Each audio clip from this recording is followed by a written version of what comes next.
Isyana Kety Syumbing dari kelompok yang terdiri dari Isyana Kety Syumbing dan Rizky Ananda dan juga Yemima Anugrah Utagaluh ingin melaporkan tugas proyek ICT kepada Pak Eko Isdianto. Dan di sini saya sudah bersama dengan Ibu Fatima yang laboratorium teknisi laboratorium. Yang pertama, Bu, saya akan bertanya soal sejarah tentang lab multimedia itu dari awal Universitas Negeri Medan ini, bukan dari IKIP, tapi sudah terbentuk jadi universitas. Bagaimana? Sebenarnya kalau sejarah lab ini gitu ya, sepengetahuan saya, lab ini berdiri itu dari dulu sudah ada. Semenjak universitas ini dibangun sudah ada lab bahasa Inggris, cuman masih kayak manual, masih berbentuk kaset atau recording ya, bentuknya itu dia seperti recording. Peruntukannya itu untuk kegiatan pembelajaran bahasa.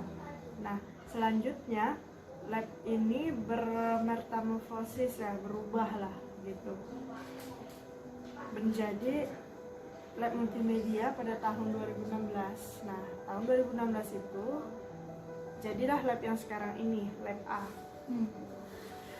Lab ini dilengkapi dengan 70 unit komputer, dilengkapi dengan aplikasi Sanako. Sanako itu adalah aplikasi belajar berbahasa, di mana aplikasinya bisa dimanfaatkan untuk pembelajaran bahasa seperti untuk meningkatkan kemampuan speaking, listening, reading, seperti itu. Jadi konsep kerjanya Sanako ini adalah dia basisnya sharing. Misal dari komputer satu, teacher bisa membagi file apapun itu kepada peserta ataupun kepada mahasiswa di sini. Jadi tanpa harus misalkan mengcopy file dari dosen gitu kan yang ingin mengajar. Jadi cukup memasukkan data dari komputer master yang ada di depan. Nah, itu di-sharing ke PC yang ada di lab ini.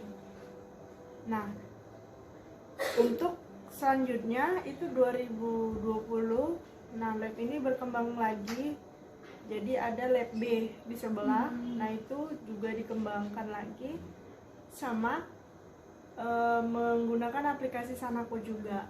Jadi aplikasi Sanakonya di lab A dan B itu sudah beroperasi gitu. Jadi awal tahun 2020 ini labnya sudah beroperasi yang sebelah di lab B. Jadi sekarang udah ada lab A dan lab B. Ya, di lab B itu sekitar ada 40 unit. Kalau di sini 70 unit di lab A. Kalau soal ininya, Bu, masih ada nggak sampai sekarang kayak tersisa entah hardware-nya atau software-nya? Yang mana nih? Yang dari dulu. Dari dulu itu sudah dikembalikan ke pihak BMN, barang milik negara. Jadi ketika sudah pembongkaran di sebelah itu sudah di museumkan bahasanya. Ya, karena memang itu sudah dikelola oleh pihak universitas. Jadi harus kita kembalikan secepat mungkin karena memang sudah dikeluarkan dari ruangan ini gitu. Jadi berarti berkembang pesat lah ya, dari yang dulu sampai sekarang. Yang dulunya pakai kaset CD untuk berbagi file. Listening, hanya bisa listening. Kalau dulu itu hanya bisa listening saja.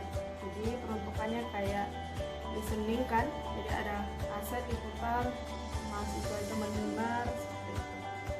Sekarang udah bisa listening, speaking, Ya, lebih kompleks lagi. lebih kompleks.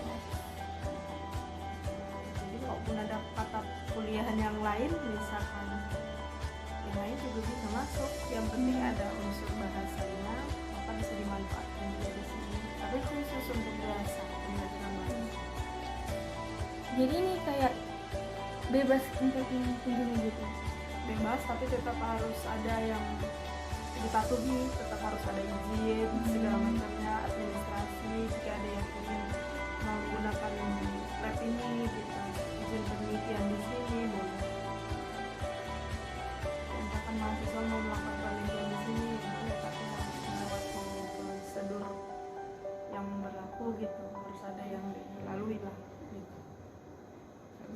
masuk aja, karena memang terbatas, tidak boleh ada orang yang nggak berkepentingan masuk di sini.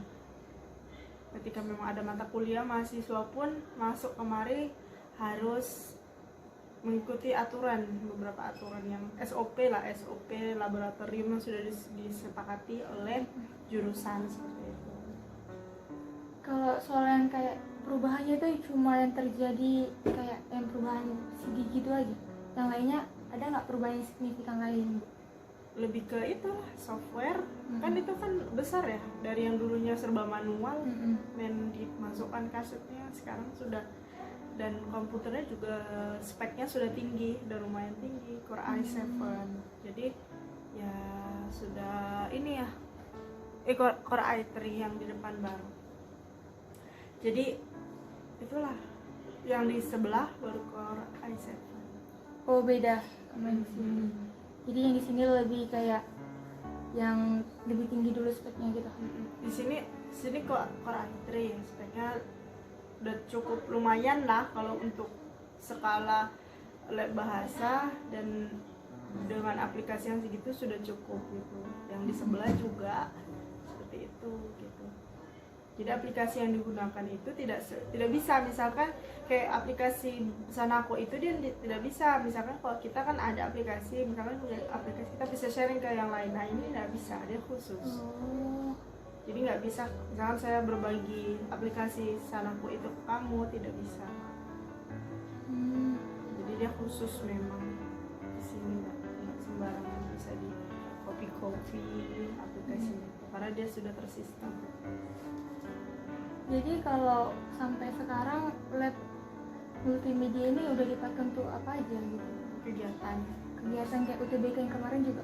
Ya, UTBK di sini, ujian PPG di sini, guru-guru PPG, terus IELTS, kegiatan ujian IELTS, terus workshop semalam ada workshop guru-guru sekolah-sekolah, maksud saya sekolah-sekolah yang memiliki laboratorium, jadi melakukan pengembangan.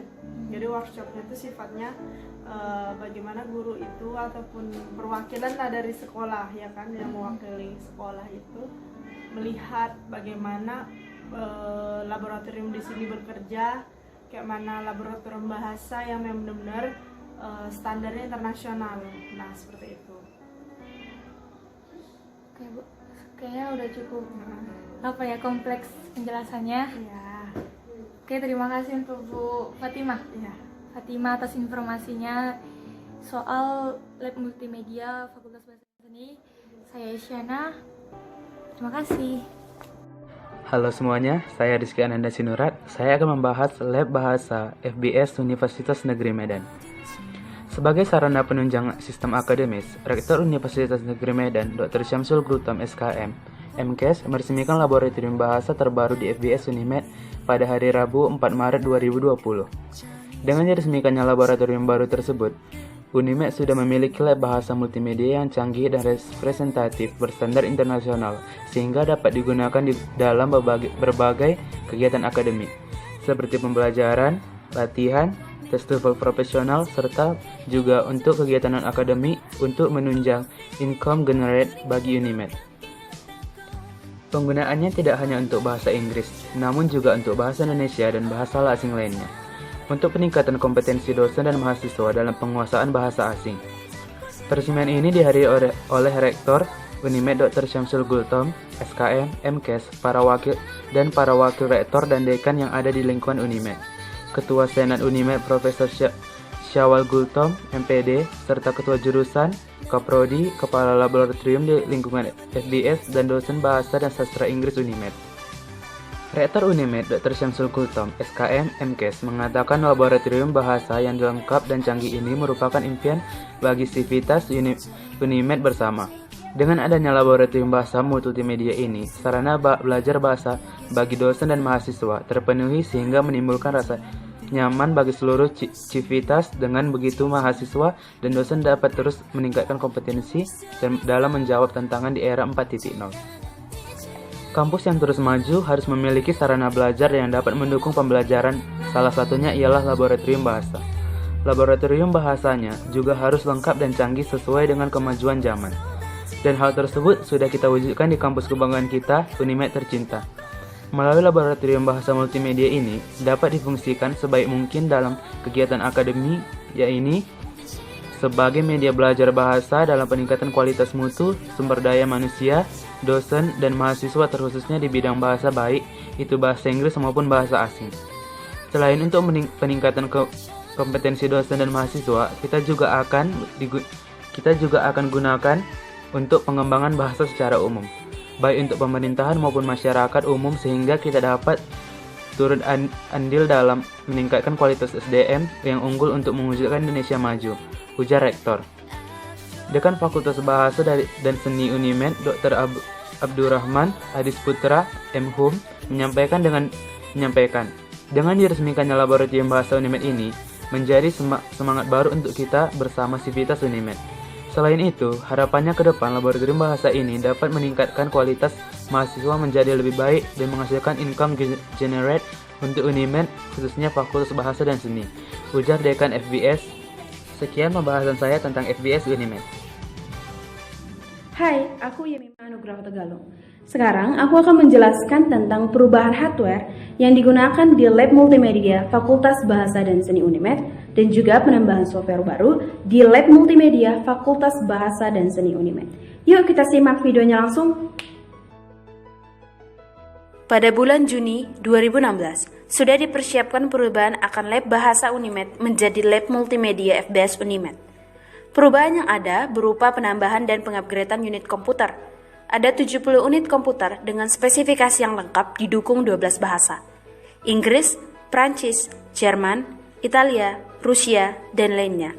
Dan software bernama Sanako yang memudahkan kita belajar pronouns, speaking, reading, listening, writing, dan lain sebagainya.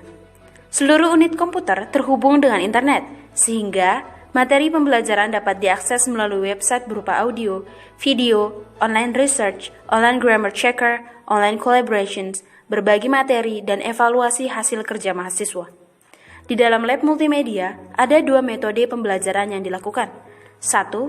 CALL, Computer Assisted Language Learning. 2. TELL, Technology Enhanced Language Learning. Dulunya, lab yang digunakan di Fakultas Bahasa Seni Unimed hanya sebuah lab biasa yang menyediakan kaset dan pemutarnya untuk melatih kemampuan listening para mahasiswa. Komputer yang disediakan pun terbatas, serta spesifikasinya tidak sebaik hardware yang digunakan di lab multimedia di FBS Unimed sekarang ini. Perubahannya ada menjadikan lab ini satu-satunya lab di Indonesia yang mempunyai fitur pronouns di komputernya. Tidak hanya itu, dalam lab ini juga menyediakan headphone, CPU, dan proyektor untuk memaksimalkan kegiatan belajar mengajar dalam lab. Lab ini juga tidak hanya diperuntukkan untuk mahasiswa FBS, melainkan juga dapat digunakan oleh fakultas lain dengan syarat dan ketentuan yang diberlakukan. Lab ini juga beberapa kali digunakan untuk melaksanakan ujian-ujian berbasis nasional seperti ujian CPNS dan UTBK masuk perguruan tinggi negeri.